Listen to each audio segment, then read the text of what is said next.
everyone, welcome back to my channel. This is your Barkha ma'am. So my dear class 11th students, computer science book code 083 की शुरुआत हम कर चुके हैं, धमाकेदार शुरुआत, जिसमें आज डिस्कस करने वाले हैं चैप्टर 1 के topic data transfer between memory and CPU. Yes dear students, memory and CPU इनके बीच में जो डेटा है वो किस तरीके से ट्रांसमिट होता है, कैसे एक्चुअल में जो सीपीयू है, जो प्रोसेसर है, वो मेमोरी से डेटा को एक्सेप्ट करता है और मेमोरी के पास जब डेटा नहीं होता है तो वो कैसे सेकेंडरी स्टोरेज से डेटा को एक्सेस करता है और फिर सीपीयू तक पहुंचाता है. ओवरऑल ये जो प्रोसेस है आज के सेशन में डिटेल में जानने वाले हैं, जिसमें बच्चे बहुत कंफ्यूज होते हैं. मेमोरी कितने टाइप की होती है, रैम रोम क्या होता है, प्राइमरी स्टोरेज क्या होता है, सेकेंडरी स्टोरेज क्या होता है. मैम ये चीज़ तो काफ़ी हद तक हम समझ जाते हैं, लास्ट सेशन में मैंने समझाया भी था, होपफुली आपको समझ में आया भी होगा. लेकिन इनके बीच में जो डेटा ट्रांसफ़र हो रहा होता है एक्चुअल में वो कैसे होता है, उसके लिए क्या प्रोसेस फॉलो की जाती है, तो आज के सेशन में हम डिटेल में जानने वाले हैं. अभी तक भी यदि चैनल को सब्सक्राइब नहीं किया है तो सबसे पहले चैनल को सब्सक्राइब करो, क्योंकि आगे आने वाले बहुत इंपॉर्टेंट वीडियोस के नोटिफिकेशंस आपको मिल सके. और बता दो अपने दोस्तों को कि भाई कंप्यूटर साइंस की क्लास बरखा मैम के अपने चैनल पे स्टार्ट हो चुकी है. So before start this process, first of all हम ये जान लेते हैं कि एक्चुअल में जो कंप्यूटर के पास डेटा पहुँचता है प्रोसेसर के पास, वो आता कहाँ से है. तो भाई इनपुट डिवाइसेस होते हैं जैसे कीबोर्ड, माउस. तो वैरायटी ऑफ डेटा जनरेट होता है, ऑडियो, वीडियो, टेक्सचुअल, ग्राफिक्स, अलग अलग टाइप का डेटा जनरेट होता है अलग अलग इनपुट डिवाइसेस के थ्रू. ठीक है, अब इनपुट डिवाइसेस से डेटा पहुंचता कहाँ है, डेटा पहुंचता है सबसे पहले मेमोरी में. तो यहाँ मैं जिस मेमोरी की बात कर रही हूँ, this is RAM, that is random access memory, जो कि प्रोसेसर से प्रोसेसर मीन्स जो आपका सीपीयू है, जो प्रोसेसर है, जो टास्क को प्रोसेस करता है, उससे डायरेक्टली इंटरैक्ट करता है. ओके, तो मेमोरी की बात कर रही हूँ, मीन्स मैं यहाँ पे बात कर रही हूँ किस मेमोरी की, रैम की. तो जैसे ही आपका डेटा इनपुट होता है तो सबसे पहले मेमोरी के पास पहुँचता है, मेमोरी से फिर वो प्रोसेसर के पास जाता है, मीन्स रैम से फिर वो प्रोसेसर के पास पहुँचता है, प्रोसेसर उसे एग्जीक्यूट करता है.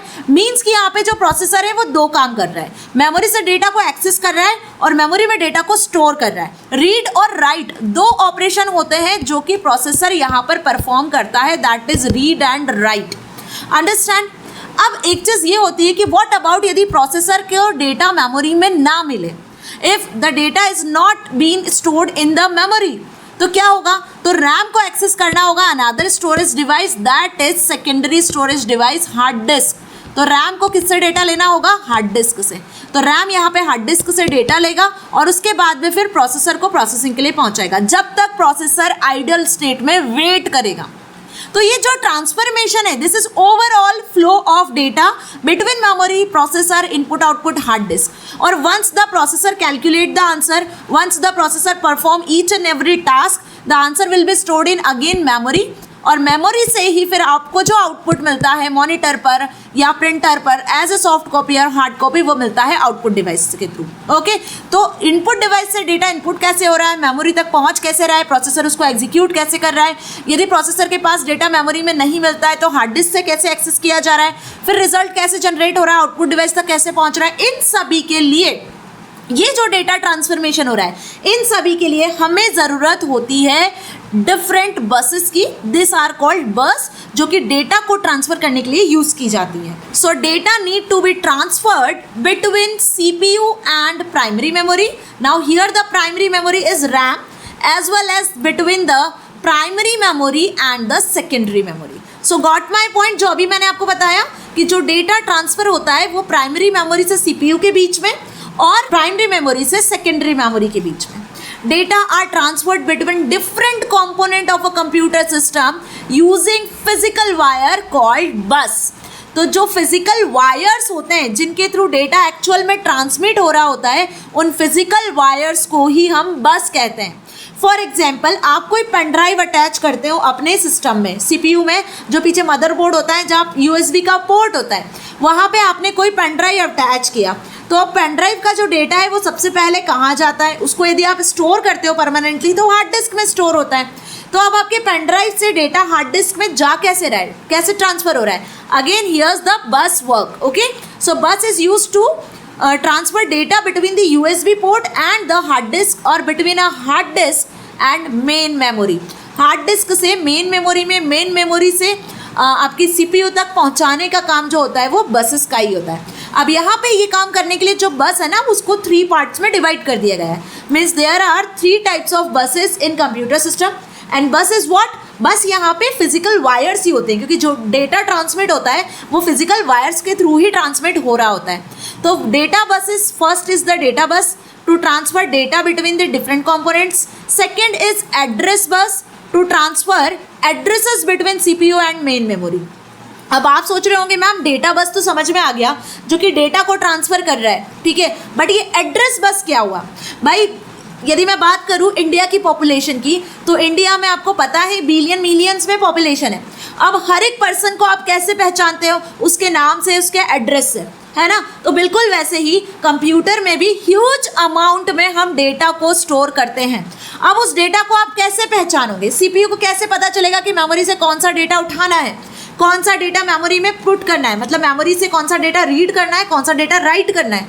उसके लिए सीपीयू को भी तो किसी चीज़ की ज़रूरत होगी ना डेटा को आइडेंटिफाई करने के लिए। सो दैट्स वाई यहाँ पे एड्रेस बसेस का यूज़ किया जाता है। एड्रेस बस जो होती है बेसिकली वो सीपीयू और मैन मेमोरी के बीच में डेटा को ट्रांसफ़र करने का काम करता है। स्पेसिफिकली डेटा को ट्रांसफ़र नहीं करता है, एड्रेस को ट्रांसफ़र करता है। So the address of the memory location that the CPU wants to read और write from is specified in the address bus. Address bus में जो भी एड्रेस स्पेसिफाई होगा मेमोरी लोकेशन का, वहीं से डेटा रीड होगा और वहीं से डेटा राइट होगा। तो मेमोरी में डेटा के एड्रेस को एक्सेस करने के लिए सीपीयू एड्रेस बस का यूज़ करता है। अंडरस्टैंड? तो डेटा बस समझ में आ गई, एड्रेस बस भी समझ में आ गई। Now what is the third type of बस? तो एक यहाँ पे होती है थर्ड टाइप की बस, दैट इज कंट्रोल बस। अब यहाँ पे आप सोचो काम तो सब हो रहा है लेकिन कंट्रोल नहीं होगा तो कैसे काम होगा? आपके स्कूल में यदि मैनेजमेंट नहीं हो, प्रिंसिपल नहीं हो, जो डिसिप्लिन इंचार्जेस हैं वो नहीं हो, टीचर नहीं हो, तो आपके स्कूल में आप पढ़ाई कैसे करोगे? कंट्रोल कैसे बनेगा? तो सिमिलरली यहाँ पे डेटा का जो ट्रांसफॉर्मेशन होता है उसको मैनेज करने के लिए कुछ वायर्स होते हैं, कुछ फिजिकल बसेस होती हैं, these are called control bus to communicate control signals between the different components of the computer system. Memory को कैसे पता चल रहा है कि सीपीयू तक इस पर्टिकुलर एड्रेस का डेटा पहुंचाना है? सीपीयू को कौन सिग्नल्स दे रहा है कि मेमोरी से डेटा को एक्सेस करना है, रीड करना है, राइट करना है? ये सिग्नल्स जनरेट करता है सिर्फ और सिर्फ control bus. So all these 3 types of buses collectively make sure the system buses. तो इन तीनों टाइप की जो बसेस है, कंट्रोल बस, एड्रेस बस और डेटा बस, कलेक्टिवली हम इन्हें क्या कहते हैं? कलेक्टिवली हम इन्हें सिस्टम बस कहते हैं। तो कुछ इस तरीके का स्ट्रक्चर होता है। अब ये आपको एग्जाम में बनाने को आ सकता है कि data transfer between different components. तो कंपोनेंट्स की बात कर रही हूँ तो मैं यहाँ पे input device, output device, memory, CPU, these all are the components. Control bus, address bus और data bus, this all are collectively known as system bus. अब एक चीज़ और आपको यहाँ पे ध्यान रखनी है, as the CPU interact directly with the main memory, और ये हम प्रीवियस सेशन से डिस्कस करते आ रहे हैं कि जो CPU है वो रैम से ही डायरेक्टली इंटरैक्ट करता है ना? जो प्राइमरी मेमोरी होती है वो 2 टाइप की होती है, रैम एंड रोम। लेकिन जब भी CPU के इंटरैक्शन की बात होती है तो वो होती है RAM. Any data entered from the input device or the data to be accessed from hard disk needs to be placed in the main memory for further processing. जो भी डेटा हार्ड डिस्क से आता है या फिर जो भी data input device से आ रहा होता है वो सबसे पहले मेन मेमोरी में, दैट इज रैम में जाके स्टोर होता है। The data is then transferred between the CPU and main memory using buses. फिर प्रोसेसिंग के लिए वो डेटा जब सीपीयू के पास पहुंचता है तो यहाँ पे डेटा बसेस और एड्रेस बसेस का काम शुरू हो जाता है। So the CPU places on the address bus the address of the main memory location from which it wants to be read और डेटा और राइट डेटा। मीन्स सीपीयू को जो भी डेटा प्रोसेस करना है तो वो सबसे पहले एड्रेस बस का यूज़ करता है कि मेमोरी से किस एड्रेस से कौन से डेटा को एक्सेस करना है। ओके, तो एड्रेस बस में वो एड्रेस होता है उस लोकेशन का, मेमोरी लोकेशन का, जहाँ से डेटा बस को डेटा लेकर आना है। तो एड्रेस बस में पहले एड्रेस पहुंचेगा, एड्रेस आएगा, उसके बाद डेटा बस अपना काम करेगी डेटा को ट्रांसफर करने का सीपीयू से मेन मेमोरी के बीच में। सो आइदर सीपीयू को डेटा मेमोरी में राइट करना है और सीपीयू को मेन मेमोरी से डेटा को रीड करना है। उसके लिए सबसे पहले एड्रेस बस को एक्टिव होना पड़ता है। So while executing the instructions the CPU specifies the read और write control signal through the control signals. Control bus, तो यहाँ पे ये जो भी इंस्ट्रक्शंस होती है एड्रेस बस की, डेटा बस की, यहाँ पे जो इंस्ट्रक्शंस एक्चुअली दिए जाते हैं एड्रेस बस, डेटा बस को या डिवाइसेस को, वो कंट्रोल बस के थ्रू ही जनरेट किए जाते हैं। ओके, तो ओवरऑल देखा जाए तो कंट्रोल बस यदि नहीं होगी तो किसी तरीके का कोई ट्रांसफॉर्मेशन नहीं होगा, कोई डिवाइस एक्टिव नहीं होगा, क्योंकि हर एक डिवाइस को, हर एक कंपोनेंट को सिग्नल कौन सी बस देती है, दैट इज कंट्रोल बस, जिसे हम कंट्रोल यूनिट भी कह सकते हैं. So as the CPU may require read data from main memory or write data to main memory, a data bus is bidirectional. तो आप देखो यहाँ पे CPU का दो काम होता है. मेन मेमोरी से डेटा को रीड करना, मतलब मेन मेमोरी से डेटा जो फाइल स्टोर है उस फाइल को एक्सेस करना, और मेन मेमोरी में जाके फाइल को वापस स्टोर करना.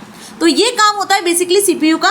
तो इसके लिए हम बोलते हैं कि डेटा का ट्रांसफॉर्मेशन चल रहा होता है मेन मेमोरी से CPU, CPU से मेन मेमोरी. तो हम इसे कहते हैं कि यहाँ पे जो डेटा बसेस होती है वो बाई डायरेक्शनल होती है. बाई डायरेक्शनल का मतलब क्लियर है ना, डेटा CPU से मेन मेमोरी में पहुंचाना, मेन मेमोरी से CPU में लेकर आना. तो दो डायरेक्शन में काम हो रहा है यहाँ पे. That's why we can say data buses can work as bidirectional, but the control bus and address bus are unidirectional. तो ये चीज़ ध्यान रखना है कि जो कंट्रोल बस और एड्रेस बस है वो यूनिडायरेक्शनल होती हैं. So to write data into memory, the CPU places the data on the data bus, which is then returned to the specific address provided through the address bus. जब भी data right करना है memory में, तो first of all CPU क्या करता है, address bus को एड्रेस बताता है कि मेमोरी के इस एड्रेस पे आपको ये डेटा प्लेस करना है, आपको ये डेटा राइट करना है. Understand? So in case of read operation, the CPU specifies the addresses and the data is placed on the data bus by a dedicated hardware called memory controller. तो यहाँ पे ध्यान रखना है, यदि CPU को डेटा राइट करना होता है मेमोरी में, तो फर्स्ट CPU एड्रेस बताता है एड्रेस बस को, एंड देन डेटा बस के थ्रू डेटा ले जाया जाता है, मेमोरी में उस प्लेस पे स्टोर किया जाता है. लेकिन रीड ऑपरेशन में the CPU specifies the address first and then the address is placed on the data bus by the dedicated hardware, और उस dedicated hardware को हम क्या कहते हैं यहाँ पर, memory controller. So the memory controller manages the flow of data into the out of the computer's main memory. तो यहाँ पे जो memory controller होता है ना, वही मैनेज करता है बेसिकली कि मेमोरी से डेटा इन हो रहा है या आउट हो रहा है, मेमोरी के किस प्लेस पर डेटा जाके स्टोर हो रहा है. This is whole about the memory controller, कि मेमोरी के किस एड्रेस से डेटा को रीड किया जा रहा है. तो ये सारा काम मेमोरी एड्रेस का, मेमोरी कंट्रोलर का होता है.